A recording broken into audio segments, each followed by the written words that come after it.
Good day, everyone, and welcome to this episode of Chatting with the Lightkeeper. I am the Lightkeeper, aka Edward. Anyway, I apologize for the delay in getting this episode up and out to you. Life has been a bit hectic, to say the least, and coupled with a few tough situations, just time wasn't available. And now that I have time, actually spending my lunch hour today recording this rather than trying to find time to fit it in into the evening hours, which has not been successful. So thought I'd spend my lunchtime chatting with you today. Anyway, there's so much out there in the DS lifestyle about things that go bump and go wrong and all sorts of fun things that are not so fun. And so today I wanted to talk a little bit about actually building and creating a successful lifestyle relationship. Some of the things I'm going to talk about today are probably no-brainers. Another thing that's probably going to surprise a lot of you listening is we're going to spend more time probably talking about vanilla things than lifestyle-related things. But it's so easy to forget that we live in a very vanilla world, and that has to play a huge factor in making a lifestyle relationship work. And since I've had a few rodeos in this lifestyle and a few epic dating relationship failures, I do have some quality experience on things not to do. But once again, we're going to keep it positive and we're going to talk about building things and putting the building blocks in place to create a successful lifestyle relationship. The first thing that I see over and over and over in the lifestyle is that there's such a rush, and I don't understand it. Very few people seem to want to move slowly. It seems like the actual building of a relationship is somehow transformed into an instantaneous thing where a couple meets, they share a cup of coffee, and the next thing th- that anybody sees is they're announcing to the world that they are the latest and greatest DS power couple. And you can't rush things. You still have to build the relationship, especially when DS is a part of it, because that adds such a significant and large piece to a relationship that when you rush and jump right into the DS portion of a lifestyle relationship, things kind of get mucked up and muddied up, and then you sit back and like I see normally at least once a day on my daily commute, you just, you see the car crash happening from afar. And sadly, in the world of social media, we can all just pull up a chair and watch the relationship implode. So move slowly, take your time. There's no rush to jump into a DS relationship. If you click and things are amazing, there's nothing wrong with doing the old-fashioned thing of saying, let's date exclusively. I know that's kind of old-fashioned, but spend some time working and getting to know somebody before you actually jump into a partnership, because one of the foundations of a DS relationship is trust. And trust is something that takes time to build. You can't just poof trust somebody. It is wonderful to be trusting. I am a trusting person, but when I'm getting to know somebody, while I trust them, I still want to verify that their actions are going to meet their words, and also spend the time showing that my actions are going to live up to my words. Trust is something you do have to give to get. If you are jaded and can't trust, don't expect somebody to give you trust when you are refusing to give that yourself.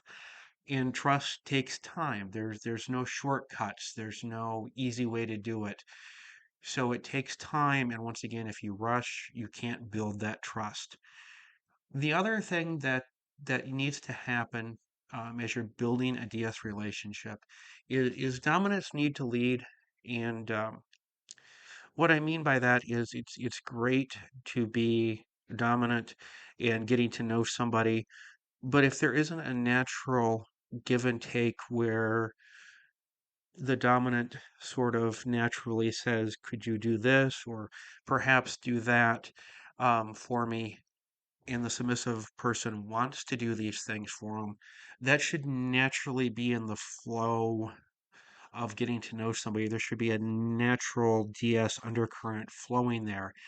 And one of the things that I feel needs to be said, especially if you are new to the lifestyle, is that DS undercurrent should not, in my opinion, be sexual. Uh, Dominant should be looking to offer guidance on little things that will make the submissive's life better.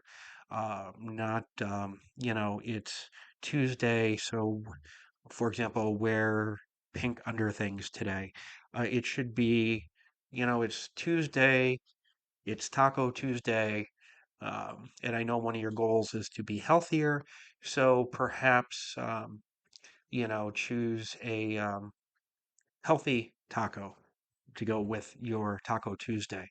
However that works, but there should be a natural kind of DS undercurrent that is flowing, and the dominant should be using that undercurrent and that natural desire to lead the submissive to having better life choices. Not that I'm not saying that submissives don't make great choices and need a dominant to do that, because they don't.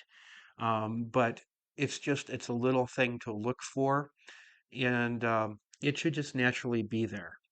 The other thing that I see in a lot of DS relationships, and it goes both ways, it's on either side of the slash, is there are a lot of people that are very stubborn, dominants that don't like to admit their errors, or submissives who, are the same way. They don't like to say, "Hey, I goofed up today."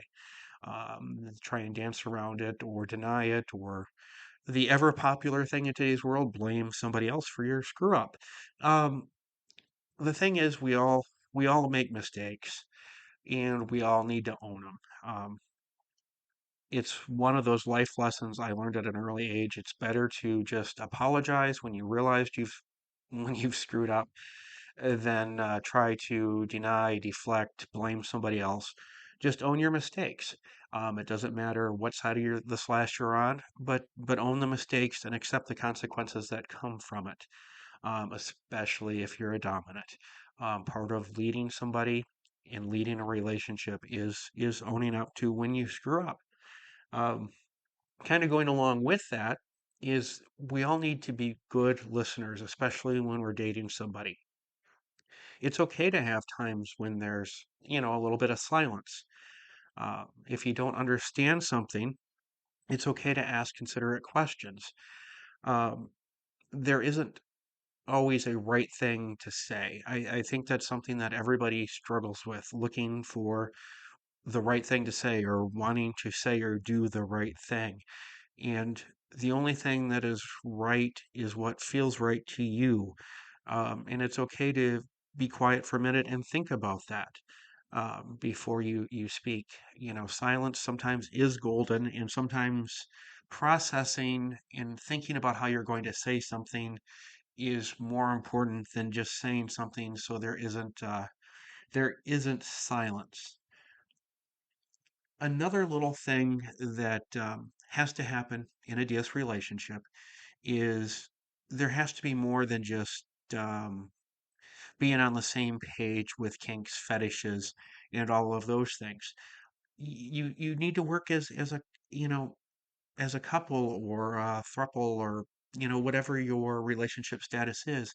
So you have to find hobbies and activities that you enjoy doing together. For me personally, one of the things that I am passionate about is I'm a skier. I'm a downhill skier.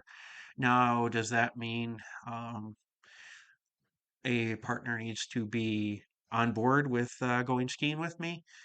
No, obviously not. But it's something that they need to be supportive of, because it's not something that I'm going to say, oh, you're amazing and you don't like the cold, so I'm just going to stop skiing because you're so amazing. That's just not going to happen. But find things that you enjoy doing together. Um, and even if it's something that you think you may not like, try it with an open mind first and find out if you do like it. You may find that you enjoy something that you didn't like, or it's something that while you don't really care for it, you enjoy spending that time with your partner. And the other thing that I believe that a lot of successful couples do is they find hobbies and things to do together. They find something that they've neither have never done but have an interest in doing, and so they explore that together. They take a new challenge or a new opportunity and make it a together or a we thing, which is fantastic. So you still have to, even though you're kinky as all get out, you still have to find those vanilla activities to fill some time with. Another area where I am surprised by the number of people, lifestyle, non-lifestyle, who don't look at this, especially in themselves, is understanding their love language. What things make you feel loved? Is it the touch of a partner? Is it being praised, receiving gifts, um, encouragement? What makes you feel loved? When a partner does something, what can they do to really make you feel loved? So it's important to understand your love language and also have that conversation with your partner. What is their love language? So you can speak and really build the love because you're showing your partner in the ways that they desire it most through their love language. So it's a little thing, and there's plenty of online quizzes. If you Google love language, what's your love language, you'll find all kinds of wonderful little, you know, tests you can take, which will tell you your love language, and a prospective partner can take one as well, and then you can talk about it and perhaps find new ways to express how deeply you care for somebody in a way that really clicks with your partner. So learn your love language and learn your partner's love language. And speaking of love language, it's time to give my sponsor a little love. So we'll take a quick break for the sponsorship message, and we'll be back right after this. Hello again, everyone, and welcome back after that very exciting ad break. Anyway, we're chatting about making a relationship work and some of the positive things everyone needs to do in their amazing, loving DS relationships. Um, if I knew the podcast police wouldn't come after me, but somehow things like this would always come back to bite me, I wanted to play that little sound clip that if you've ever seen the movie Jerry Maguire, I'm sure all of you know very well when Tom Cruise is screaming, "Show me the money." Money is something that no matter the relationship, DS or vanilla, um, finances and money is one of those areas where, well, it causes a heck of a lot of problems. There's a joke about, relationships, and the two areas that cause the most problems are sex and money. So we'll get to the sex lifestyle side of it in a bit. But with money, it's not fun to talk about. No one really wants to talk about it, especially, for example, if you struggled in the past. Maybe you had student loan debt issues. Maybe you still do. Student loans are kind of like the gift that keeps on giving. They never really seem to go away. They just keep going and going and going. But I think the best thing a couple can do, especially if you are considering moving in together, getting married, whatever that next step is that brings you into even closer contact, especially if you're going to be living together, is figure out the money side of things and have a plan before you sign the lease or sign the mortgage or even just move in with your amazing partner. Another wonderful thing that I highly recommend is work with a financial planner, especially if you made the decision that you're going to be in the relationship for a long haul. Work together, find out your long range goals, where you want to be. Um, how you want to live your retirement. I know that it's a far off, distant thing for everybody, but have a plan. And sometimes, even if you have a plan and you're living together, there can be times where it's a struggle to deal with money. And Sometimes the best advice is to seek some outside guidance.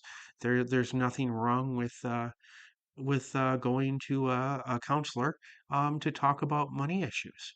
Um, just because they can often give ideas and suggestions on how to resolve those issues. So make sure before you move in with your amazing partner that you have a plan in place for how to deal with the finances. And since we're talking DS, I firmly believe that finances are something that both sides of the slash need to be transparent about, talk about, and while submissives do typically want to allow their dominant to make a lot of choices, um, a submissive still needs to be 100% aware of everything financial that's happening in the household. Even if you're in your relationship, the dominant is the one taking care of the finances. There's no excuse for a submissive to choose to be kept in the dark, and because all that does is really kind of trap a person in a relationship because they can't escape because they don't have access to and they don't know where the money is. So don't ever allow yourself, if you're submissive, to um, be kept in the dark financially. Even if you trust your dominant and you're allowing the dominant to lead the financial side of your relationship, know what's going on, know the investments, know the bank accounts, know everything that's going on, even if you're not the one making the choices. Still know and understand it. And if you see something wrong, speak up because it is very important. Okay. Anyways, on a happier note, another wonderful thing that I see in a lot of successful relationships in the lifestyle is the creation of traditions. Uh, these do not have to be lifestyle related, and they don't have to be centered around big events. Oftentimes, the holidays can be stressful. Are we spending Christmas Day with, the D side or the sub sides family? How we doing the holidays? Holidays can be stressful. But so rather than trying to carve out traditions to fit in with everything else that has to fit in around the major holidays, uh, look for kind of fun ways to create your own traditions that are maybe at times when, life is at a little slower pace away from those major holidays. Um, a friend of mine shared that in their relationship, they do this thing and they consider it dorky, but they love it. They go mug shopping, a couple of times a year, and they buy each other new coffee mugs that are related to what's going on in their life at the time. And, so it's just a fun little tradition that they have and they've created, and it really helps.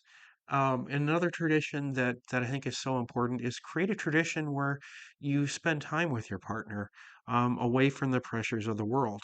Maybe it's a weekly date night. Sometimes weekly can be too ambitious with the crush that the vanilla world presents with ourselves. So look for ways to create traditions. Maybe make it a monthly thing, and each month you have a different theme, and you can kind of keep that rolling. So look for ways to create fun traditions that you build with your partner that are not coming in with a tradition that you need to keep going or you want to keep going. Those are wonderful, but create traditions with your partner. And while you're creating that, also understand with any relationship, everyone is going to need their space. So maybe, a tradition you could have is setting aside a little time for personal space. Understand how much personal space you need, encourage it when you need it, speak up when you need it, and understand not only your needs for personal space, but your partner's. It can be very important that you each have time to do things that you want to do, or just have a little bit of a break from each other. And I don't mean break as in break up, but just have little bit of space that you need, and everyone needs that, and everyone's needs vary. So work to understand your needs and also your partners in that area. And when things do go bump, um, and they will, no relationship is perfect. Um, and anybody who tells you that their relationship has been magical since day one, it's all been unicorns and rainbows. Yeah, they're telling you a little bit of a story. There's always going to be troubles. There's always going to be challenges. The key thing is when there is a struggle, or when you're feeling that you're struggling, express that to your partner. Let them know that you're having struggles. Don't depend on them to be a mind reader. Oftentimes we do very good as people of hiding our struggles behind an amazing smile.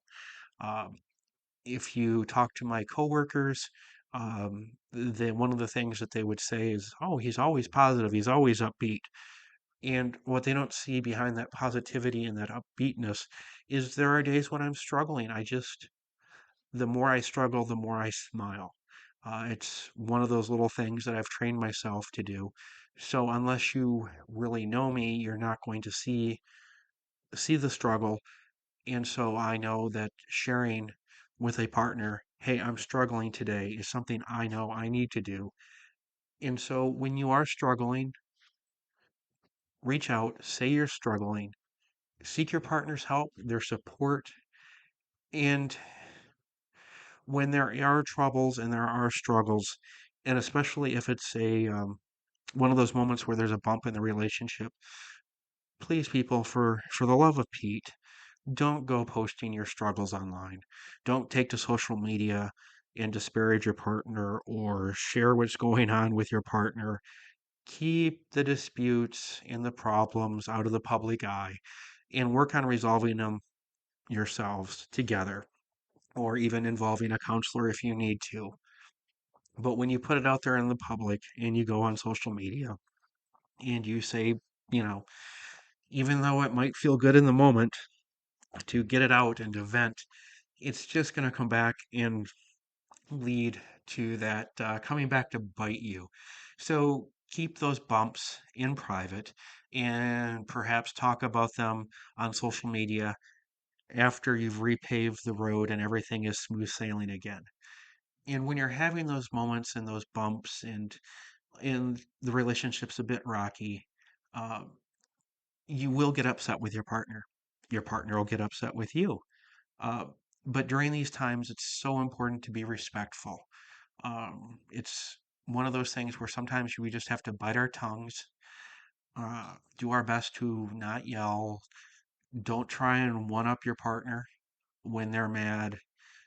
Don't look to make the situation worse. Once again, it's okay to be quiet for a minute to process and to speak, but always be respectful when you are having a not so pleasant discussion. Um, if you want to be treated with respect, give respect. So it's very important when there are bumps to really work to be calm, to be rational to the best of our ability, um, and also always be respectful when discussing things. All right, now we're going to talk about one of the issues that can very much happen, especially in a with DS in the relationship. And the longer a relationship goes, sometimes this can really become a challenge. Life in the vanilla world can make things very routine. It's very easy to get busy. And with all of that, it can be very easy for kind of DS to kind of slowly fade to the back burner. Um, and since that's part of who the people are in the relationship is their lifestyle people, it's very important that the lifestyle flames be kept going, that spark be, continuously stoked into a fire. Um, so it's very important to build the lifestyle into the daily workings of a relationship. Um, Routine can be very comforting for some people. A lot of people thrive when things are routine, but we also need to keep the DS as a part of that routine. So, work together with your partner. Perhaps it's daily task that the dominant ask of the submissive. Um, Maybe it's something as it's not really goofy to say, this week on Tuesday, wear something turquoise. Just little things to keep the the fixture of DS involved in everyday lifestyle things. One of the things that I love is to ask a submissive partner to make the bed every morning. It's a little thing that I think most people make their beds in the morning, but when you're asked to do it by your partner in the lifestyle, it becomes something that's more than just a routine. It's a little routine thing that's also a reminder of the DS commitment.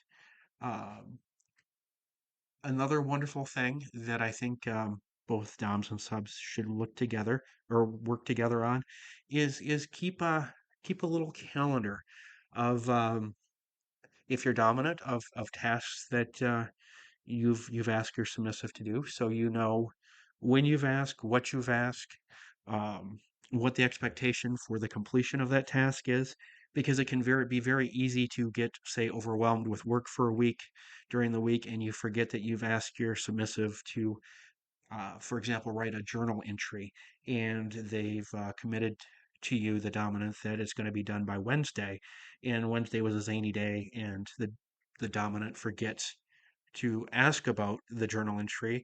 And so Thursday morning, the submissive is like, well, gee, my dominant really doesn't seem to care that much. I had this journal entry all ready to go and to talk about with them, and they didn't even ask me about it. So keep a calendar. And I suggest that too for submissives, because once again, routine can be good, but routine also can be not so good.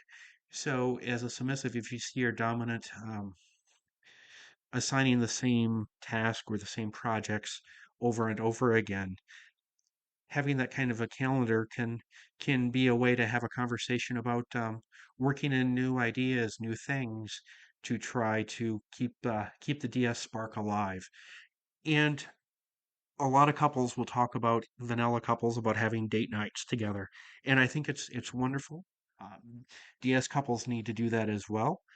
But also, when work and life is crazy, set aside a night just to, you know, um, for example, create a scene, have a DS night, so that